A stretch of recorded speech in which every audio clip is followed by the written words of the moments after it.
देश के हर नागरिक का सपना है कि उसके पास अपना आशियाना हो। इसके लिए सरकार द्वारा प्रधानमंत्री आवास योजना की शुरुआत भी की गई थी। इस योजना में लोगों को अफोर्डेबल हाउसिंग के तहत आशियाना मिलता है। गुरुग्राम में भी हजारों लोगों ने प्रधानमंत्री आवास योजना पर भरोसा कर अपने जीवन भर की पूंजी माहिरा होम सोसाइटी के प्रोजेक्ट में लगा दी। लेकिन तकरीबन 25 लाख रुपए देने के बावजूद भी लोगों को उनके सपनों का आशियाना नसीब नहीं हुआ।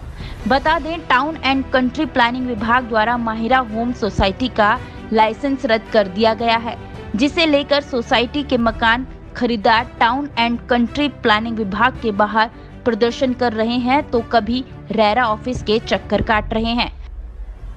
काफ़ी दिन हो गए यहाँ पे चक्कर काटते हुए। एक बहुत ही कन्फ्यूजन की स्टेट बना दी गई है गवर्नमेंट के थ्रू, बिल्डर के थ्रू। एंड यूज़र वो दर दर भटक रहा है।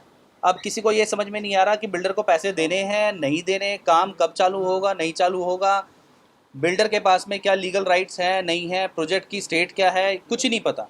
ना फ्लैट मिलेंगे नहीं मिलेंगे, कुछ भी नहीं पता। बिल्डर के सारे अकाउंट्स फ्रीज कर दिए गए हैं। बिल्डर के पास में कोई स्टेट नहीं है, वो हमको पेमेंट के लिए रिमाइंडर पे रिमाइंडर डाले जा रहा है।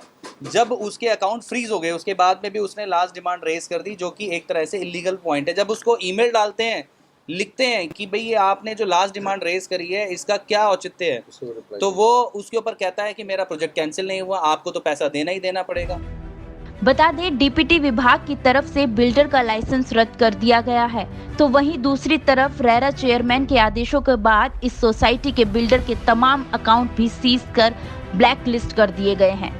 लेकिन जिन लोगों ने इस प्रोजेक्ट में अपने जीवन भर की पूंजी लगा दी, अब उनका क्या होगा? प्रदर्शन कर रहे लोग इस सवाल का जवाब हरियाणा सरकार, रेरा और उन अधिकारियों से मांग रहे हैं जिन्होंने माहिरा होम्स को लाइसेंस दिया था। लोगों का यह भी कहना है कि बिल्डर उन्हें लगातार ब्लैकमेल कर रहा है और उनसे बार बार किस्त के रुपए देने की मांग कर रहा है। मैं माहिरा 103 का बायर हूँ और माहिरा 103 में काम जो नहीं चल रहा उसको लेकर हम लोग यहाँ पर आए हैं। हम सब लोग इसलिए ही आए हैं यहाँ पे कि हम पिछले कई दिनों से यहाँ पे चक्कर काट रहे हैं। बिल्डर ने काम रोक दिया है और बिल्डर उसके बाद भी पेमेंट की डिमांड कर रहा है। गवर्नमेंट ने कई जगह ये किया है कि हमने बिल्डर का अगेंस्ट लाइसेंस कैंसिल कर रहे हैं, बिल्डर काम नहीं कर रहा, हम एक्शन ले रहे हैं, जो कि एक मोर ज़्यादा रीज़न है हमारा पेमेंट ना करने का। बट स्टिल बिल्डर हमको क्या कहते हैं थ्रेट कर रहा है कि अगर आप पेमेंट नहीं करेंगे तो कैंसिलेशन करेंगे या इंटरेस्ट चार्ज करेंगे, जिसके रिगार्डिंग वो सबको मेल कर रहा है। काम वहाँ पे बंद है।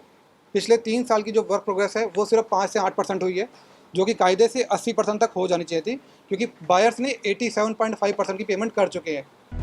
माहिरा होम्स प्रोजेक्ट में एक कांग्रेसी विधायक का बेटा डायरेक्टर है और शायद यही वजह है कि राजनीति में दबदबा होने के कारण सरकार अब तक बिल्डर के खिलाफ कोई सख्त कार्रवाई नहीं कर पाई है। जानकारी के अनुसार माहिरा होम्स के गुरुग्राम में 4 प्रोजेक्ट प्रस्तावित हैं, जिनमें से सबसे पहले गुरुग्राम के सेक्टर 68 वाले प्रोजेक्ट का लाइसेंस रद्द किया गया था। इस प्रोजेक्ट की शुरुआत 2017 में की गई थी। इसके तहत 10 एकड़ में कुल 1480 फ्लैट बनाए जाने थे। वहीं अब सेक्टर 103 के खरीदारों में रोष है और वह दर दर की ठोकरें खा रहे हैं। इससे पहले डीपीटी और एसटीपी के लोगों को आश्वासन दिया गया था कि फ्लैटों के निर्माण के लिए सरकार जल्द ही निर्णय लेगी ताकि इस प्रोजेक्ट को पूरा किया जा सके। लेकिन अब डीपीटी और एसटीपी ट्रांसफर होने से लोग यही सोच रहे हैं कि आखिर वह जाएं तो जाएं कहां।